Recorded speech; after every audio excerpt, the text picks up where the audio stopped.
Hey, this is Bacher. Welcome back to the channel.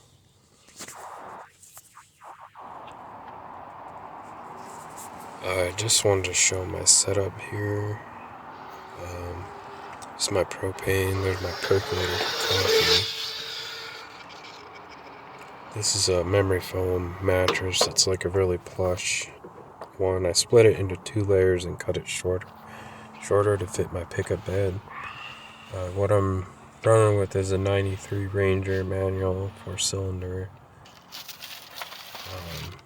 And I got a $100 canopy from it from pretty much my neighbor. But just somebody on Facebook Marketplace. They live real close. Those are the window covers. They cover up the window mostly for privacy. But you obviously get a few other functions from that. That other corner was my power station. It's a Blue Eddy, older model, 700 amps roughly. And then in the other corner, that was my PC. It's just kind of protected and covered up, but it's a 15-inch USB-C screen that hangs from the ceiling, and it runs all on one cord. USB-C.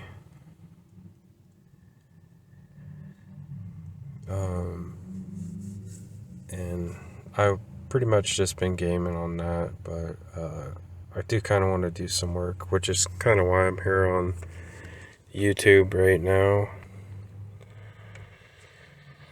I put 6 bolt holes down on the canopy, so that saved me a little space over clamps. The canopy has been resealed with butyl tape.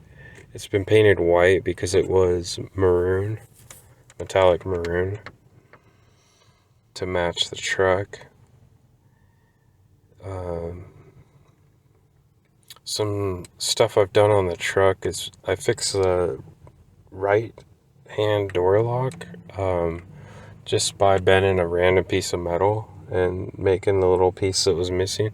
It's not perfect, but if I like jiggle the key, it'll pop up, and then I can grab the handle and pop it up the rest of the way, or I can just pop it from the inside and then it'll always lock. So it pretty much works really well. Now that it's linked back together, it's just not perfect, but I didn't have to buy like a $10 thing just to fix that. I put new fabric on the door cards. These speakers are raised up by the speakers for the stereo are raised up by like 3 inches, so they're closer to your ear level. And this pickup actually has higher up speakers than most, so it sounds really, really good like that. Just rolling 2 speakers. I removed the rear speakers in the cab. That gives me more storage space. I fixed the transmission, the clutch. The pilot bearing was backwards. I put a new clutch. I had to take it all the way back apart, but it was much, much easier because all the bolts were freshly cracked not too long ago. Plus, I don't over torque stuff. I torque it to the right amount. But I had to take it back apart to do the slave cylinder. It's inside the bell housing on these rigs. Dog's barking at me. I'm just gonna keep talking unless I have to break and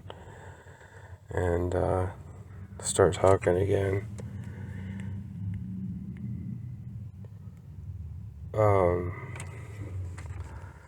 I fixed the air box. Initially, I just put a pod filter from my Toyota. It fit pretty much exact. But I didn't like that because I didn't have the little sensors. Plus, those sensors might have been sucking up dust. So I bought a V6. I didn't know it. When I got there, I kind of realized it partway through when I was talking to the guy. But the V6 actually doesn't really fit very well, so I had to drill some holes, shave it down, and then it pretty much fit. But it's stronger. The V6 one's a bit stronger, so I kind of like it. But it did take a lot of work. Still probably easier than making an airbox, though. And he gave me a filter with it, so that kind of made the whole thing worth it. I fixed the starter by soldering the little small wire that goes to the, I guess it's the solenoid that's on the starter. That was fractured from somebody over tightening that little tiny nut. So I just soldered that, and it starts every time. I don't get the weird non-start every once in a while. Now it starts every single time. I fixed the main issue when I did the clutch was actually the universal joints. I probably could have kept rolling with it, but it's kind of good because I got the pilot bearing flipped back around, which is bad for the trans and everything. Plus the clutch I got, I think, is better. So that's all good. I thought that the sound I was hearing, I didn't notice the universal was like about to fall out, or it was hitting the yoke really, really bad on itself. I had to polish that just to get the bearing out, grind it and polish it. The brakes, I went and did the brakes. When I did the brakes, one critical thing I like to do is pop those cylinders out with the air compressor and something like a piece of wood or something, keep them from shattering when you pop them out. Do it real slow too. Put a piece of rubber around the tip of your metal air hose tip, the sprayer tip, not the fill air one, the little sprayer tip, and then you can pop those out slowly. But you need to kind of polish those because you'll lose your brake variance, and that causes a lot of problems, and the brake balance, so you really need to polish those. But after that, I put new pads, greased it all up, greased the slides, did all that, the normal stuff. But popping those cylinders out and refurbishing, that's important. And then you put the new seals. If my original seals were actually, in my opinion, I could have reused them, but it's better to have the seals in hand, and so I decided to switch them. But it's better to have those ready to go. You don't want to tear that apart without having new ones available. I had to do the back brake line because the nuts were seized around the tube. I probably could have flared those. Not flared, but like flamed them, with a torch. But I've just never done things that way. Now I got a torch during that process, so now we'll start doing that. But yeah, they shattered. I've never really had to have a torch up until this rig. So it's a 93. But yeah, you flare the anyway, replaced it with copper, and I got the flaring tool. I put double flares on there. I had to cut the nuts off of existing brake line from the local parts store in order to get those on there. But it all worked out. The power station's pretty cool. I got I'm gonna be cutting my hair with it.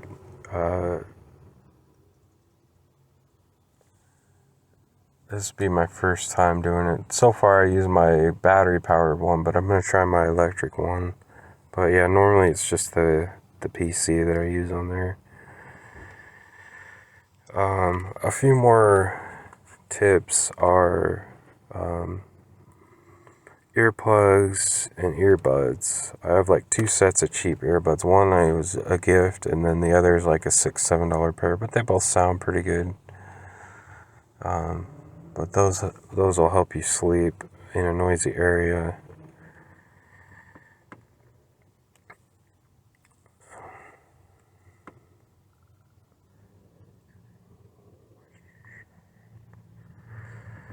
For cooking, yeah, I use the propane. I'll put generally I'll buy like frozen stuff the day ahead of time. That way it's thawed and I can just throw it in the little pot and it'll cook it, or I'll eat out. That's just kind of the easy way to do it. Sometimes I'll buy like a can thing and heat it up, or drinks.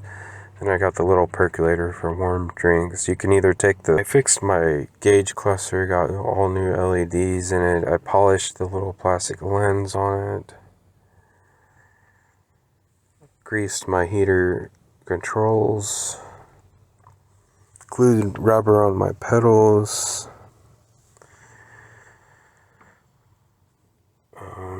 Let's see. But anyway, yeah, I like to use what I've already got. Like on the seat of my pickup, I've got one of those Mexican blankets, and then on the roof, I put one for sound deadening. It just kind of hangs, but it's held up there, but it doesn't hang down annoyingly to me. I think it looks good that way, but a lot of people would not, absolutely not like that, but it doesn't affect the vision or anything for me, so that doesn't bother me.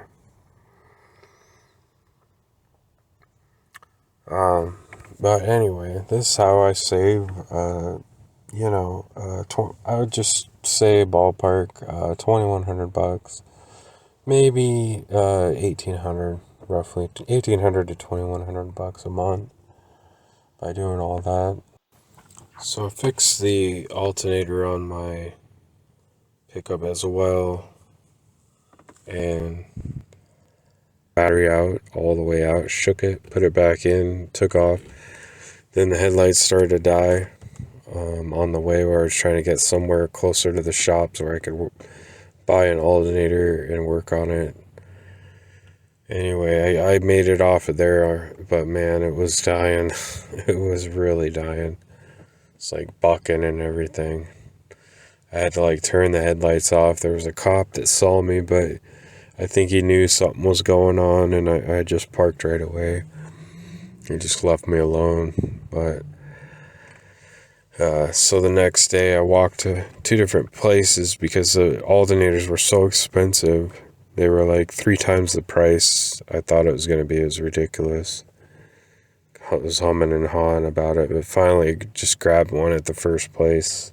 Went back to the first place and then walked back and put it in. And I actually broke down a few more times. I had to get 2.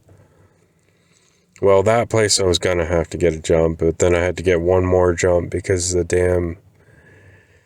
killed it. I killed the truck. I pulled in the wrong spot.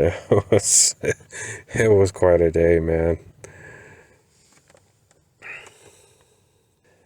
Then a long time ago when I first got the truck, it came with some spark plugs. I threw those in, 8 spark plugs on a 4-cylinder. It's a pretty tricky job on the driver's side. There's a couple plugs that are really hard. I had to trim the wires because they were breaking. They were kind of brittle. Probably should buy a set of those and a coil, but anyway, it seems like it's running pretty good though. I can't remember what kind. I think I put platinums in there. I don't think they were iridiums. I gotta double check on that. I think I'd like to just put iridiums on the plugs that actually give the rig power, and then the ones that just burn unburnt fuel. I'm not gonna care about those. I think that would be a good setup. That way I can get them for cheaper, but also not have to work on it very often.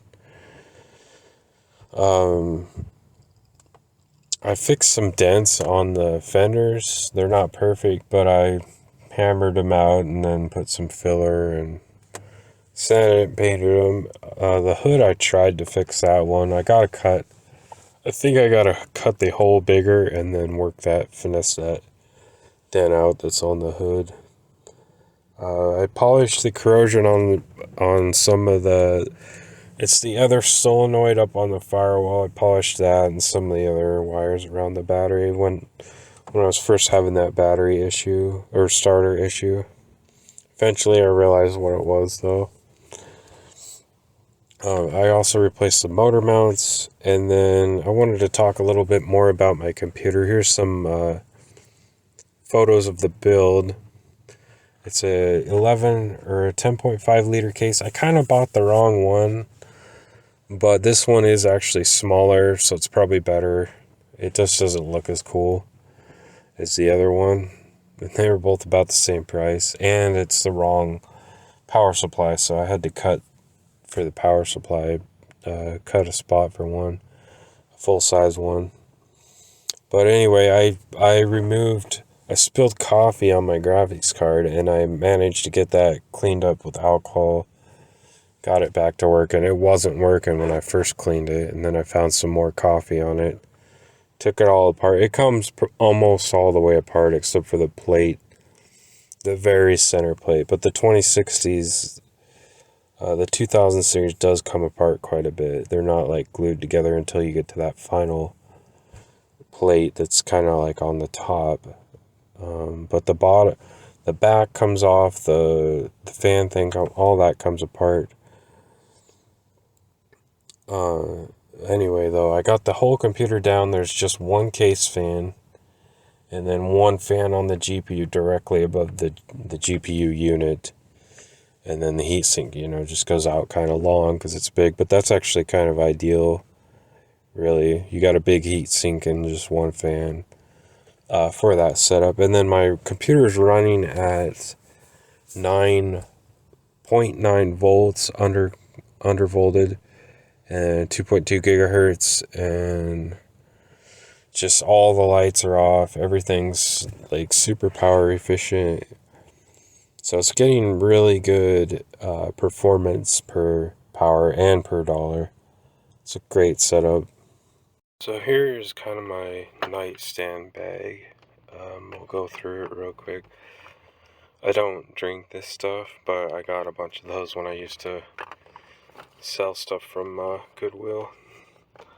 So this I throw my earplugs into. Sometimes I'll throw my earbuds into it, but they have their own case. But this is 2 earplugs. I usually only wear one at a time. But if I'm tired and I kind of wake up, I'll switch to dual earplugs. This is one set of cheap earbuds I keep in there. My other set of earbuds. These are the really cheap ones. Those other ones were the gift ones. They're older though. This I got for temp, just to kind of adjust my hours. I don't like to take that all the time though. This, a lighter for the stove, and then I normally have a flashlight, but it looks like that's over by my bed somewhere right now. It's not in the bag where it's supposed to be. Anyway, that's it for my little nightstand bag. So this is what's inside the earplug thing. It's one of those triple flange silicone ones. And then I trimmed the stem. It had a cord on it too, but that doesn't matter. But I trimmed the stem shorter so that it doesn't touch my pillow. It still kind of does a little bit, but it's not like jamming in there. So that they're wearable when you're laying on your side. One more thing that's important to mention for the kind of the entire setup is you got these jugs with a big enough opening to use to go number 1 into. For number 2, pretty much you're reliant on public bathrooms unless you have an emergency. Then you just have to go somewhere and maybe perhaps clean it up afterwards. You might want to keep some cleaning stuff with you. That's another thing, is I have a little bottle with diluted peroxide in it, and that's what you use to clean your dishes, but you can clean all kinds of stuff with it. Oh, and then I got another kind of acid for cleaning the canopy walls.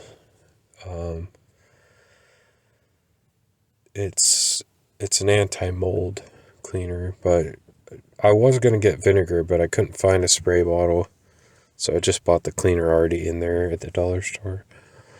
That should work just as good. I think the acid starts with an H. You'll find it smells kind of like pool cleaner. And then one other thing I did was I kept flushing the radiator all day when I first got this thing, because they didn't have the best stuff in there when I got it. And one other small thing is I fixed a power steering pressure sensor because the O-ring was leaking on it. Anyway, I think that's going to be the end of this video. So everybody have a good one, and I guess the message of the video is use everything you got, and just try and get by, man.